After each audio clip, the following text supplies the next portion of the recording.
The new 2023 Ford Escape is the perfect getaway car. Featuring an available 13.1-inch center stack screen, 360-degree camera, and Bang & Olufsen sound system and spatial flexibility for extra legroom. The new 2023 Ford Escape. Learn more at Ford.com. Some models, trims, and features may not be available or may be subject to change. Sherman and Tingle in the morning. This story I saw today, this 102-year-old person, her name is Gladys McGarry from Arizona. She's 102 years old. She still has not retired. She's beaten cancer. She's gone through a divorce, and she's seen a lot of friends and family pass away, but she greets every day with optimism. I gotta hear what this has to say. Should have known. Do you mind if I come in? Yeah, come over here, Blanche. That's Hello, fine. Blanche good Horowitz from our morning. collections department. You heard me talking about this in the hallway? I heard about both of you talking about this, and I was very curious. I want to hear what this person has to say. Well, Gladys, she published a new book called The Well-Lived Life, offering up her top advice for every decade of your life. So she has advice for your 20s, your 30s, your 40s and 50s, along with your 60s and 70s. You want me to test them out on you to see if that is accurate? I mean, according to your life? Because, I mean, you've been around quite some time, Blanche. Yeah, I just want to hear what she has to say. I want to see if I agree with her or not, because All right. I have my own pieces of advice.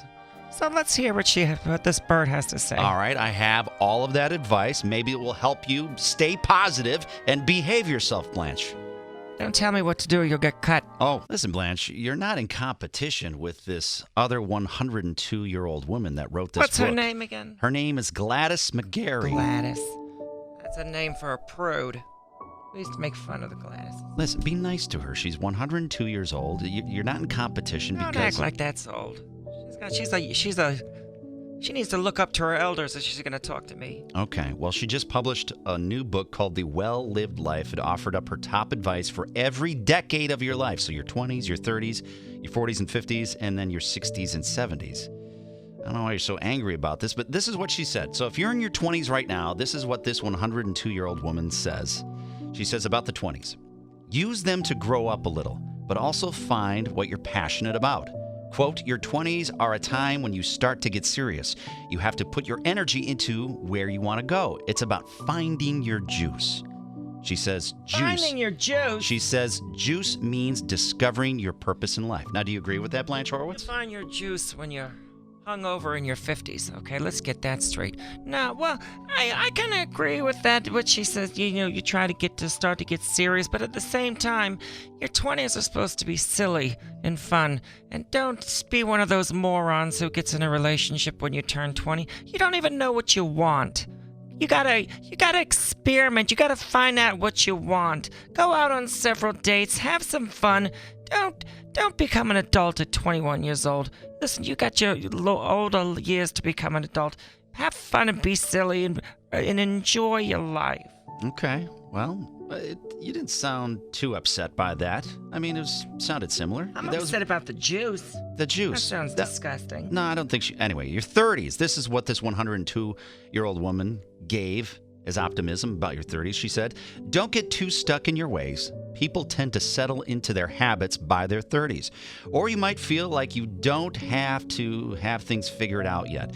Either way, don't feel like you can't make a change. Quote, there is still so much to do and so much to reach for. Life truly doesn't begin until your 40s. I agree with what she said. That's actually pretty true for 30s. Yeah. I like that. That's good. It doesn't start to your 40s? That's when life really begins, That's Blanche? true. Correct. All right, all right. How about this one? For your 40s and 50s, this is what Gladys McGarry says. She says, if you can figure out how to take control of your life in your 40s or 50s, they can be the best years of your life. Don't worry about keeping pace with other people. Just lean on your experience and focus on what's important to you. It's also important to leave hurtful things in the past.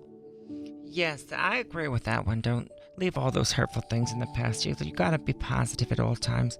know what? In the 40s, the reason why they say life starts at your 40s is because that's when you start. That's the decline. Things just go downhill from there. So that's when people realize that the decline is on the horizon. So you have a lot of fun. You're getting physical. You're putting on your pastel-colored leotards and really getting in the groove for your friends and your instructor who hardly speaks English. I don't know if Gladys was alluding to that or not. Did you leave harmful things in the past when you were in your 40s? Or right around that time? Oh. Did you have hurtful things? Very hurtful things. Oh. I used to be an enforcer for Capone when I was 30, and I took out a lot of people, and I wish those days never happened. Okay. All right, well, here's the final one. Let's see if you agree with this one of this 102-year-old woman. Your 60s and 70s, if you're that age right now, she says, realize how wise you are and use that experience to keep moving forward. 70 used to mean you were old, but not anymore, especially from the perspective of a 102-year-old. Quote, there is so much that is still there for you if you look for it. That's inspiring. Blanche, could you not agree with that? It's inspiring, but the truth of the matter is that's when all your friends start to drop dead and you got to figure out what the hell to do with yourself. You're playing cards by yourself all of a sudden because you got 3 friends left when you had 14. And then you just realize the next decade, either you're gone or they are. And then you got to start hanging out with your kids. You don't want to do that because they're your kids. You see them some other time on the holiday. I think I like Gladys's version much better. Yours seems to be a much more negative take. I don't know. Well, that's because I'm a little liquored up this morning. Oh, is that right? I'm not gonna lie. All right. Well, either way, use that positivity, whatever decade you're currently living in. And maybe the positivity has helped you be inspired. Drink and be happy. What kind of liquor? Are you doing Canadian Club? What are you doing? Canadian Club, CC, yes, baby. I knew it. I'm a CC rider. I got that tattooed on my lower back. That's great. The Sherman and Tingle Show. Mornings on 97.1 FM The Drive, Chicago's classic rock.